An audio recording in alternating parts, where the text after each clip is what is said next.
Well, good morning. Well, I shouldn't say good morning. Good morning, good afternoon, good night. Because, when I greet everyone, I always say good morning because that's when I'm out here. But for you, it might be afternoon or it could be nighttime. So I guess I need to refresh that or revise that. Instead of saying good morning, I can say hello, everyone. Good morning, good afternoon, good night. I'm Recie Myers coming to you live from one of the parks here in Richmond. This is Maymont Park. I just love this park. I don't love it as much as I love home. I'll just say that. But anyway, it's beautiful here. And I come here, I get inspired. And now that the weather is nice again, I can get back to my routine. I normally do it in the wintertime, but anyway, let me just come and share with you what I have. You know how words have power? And the words that we speak to ourselves and to others are really based on how we view the world, so to speak. If we tend to always be negative, and sometimes you don't even realize it, you're being negative and not really realizing it. Whether it's orally, words that we speak, or written words, words do have power to change lives, transform lives.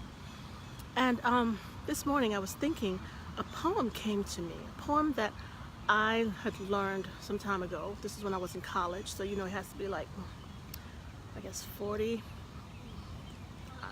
years ago, maybe? I was trying to remember it. I don't remember it exactly, so I kind of scribbled it down to see if I can get it right. But it's a poem that was written, we don't know who the author is, it's unknown, but it was a letter between a mother and her son. Her son was in the military. He served in the war.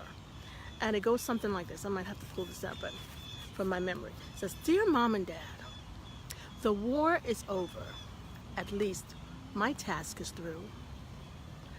And Mom, there's something I must ask of you. I have a friend. Oh, such a friend. He has no home, you see. And so, Mom, I'd really like to bring him home with me. Dear son, of course we don't mind if someone comes home with you. Perhaps he can stay a week or two. Dear Mom and Dad." Oh, hold on, I gotta go back because I was trying to see if I could do it without looking, but he goes on to say, see, I wrote it on here. Dear Mom and Dad, there's something I must know, something you must know. Now please don't be alarmed. My friend was hurt in battle recently and lost an arm.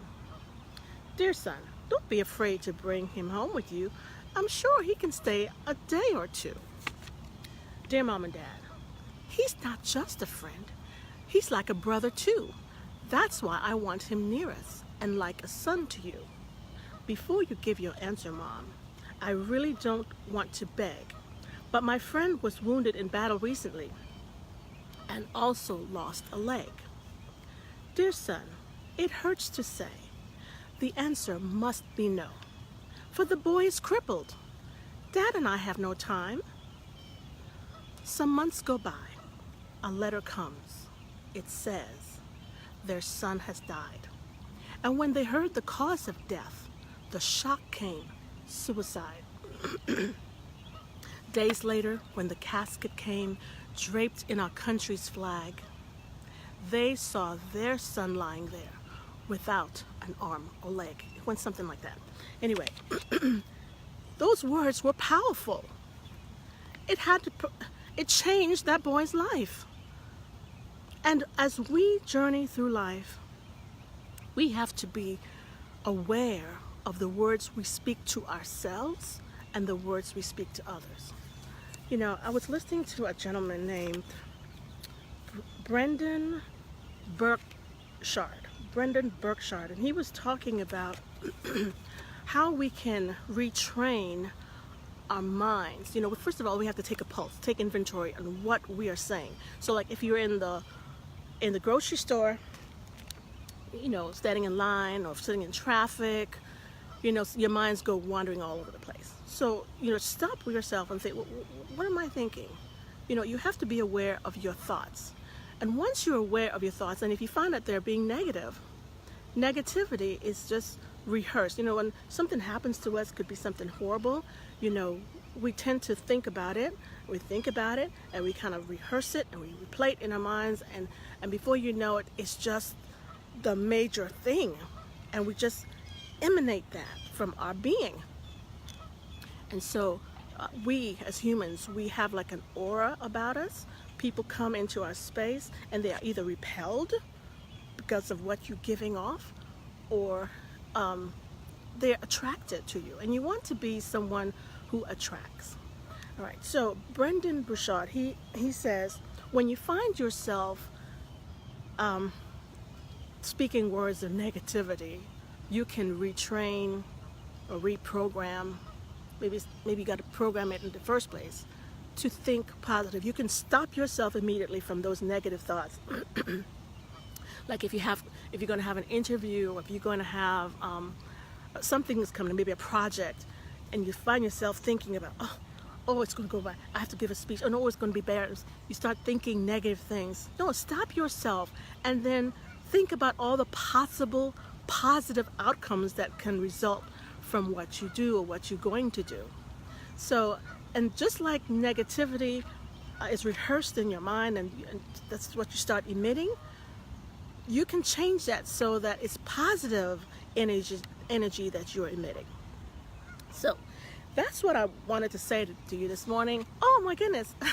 Let's see. Cynthia, good morning. Good morning to you. Good morning, Sabira, Sensei Sabira. Sensei Sabira, I want to say thank you so much for you just being there when my mind was just in the negative mode, and where I ended up stopping and trying to analyze me and say, look, you know what, God put me here for more than just this. And so I just want to say thank you publicly, Sensei Sabira. Let's see, some others have come on here. Thank you. So I shared this story because when I was in college, you know, and I can't remember what course I was taking, but you know, you have to do a little speak in front of an audience, and that poem was something I'd learned back then, and it was talking about using your voice, and I remembered most of it, not all of it, but I said that to say we all have experiences. Some of them may be negative, and we need to look for the positive, because you know, every negative experience there's something to learn about it.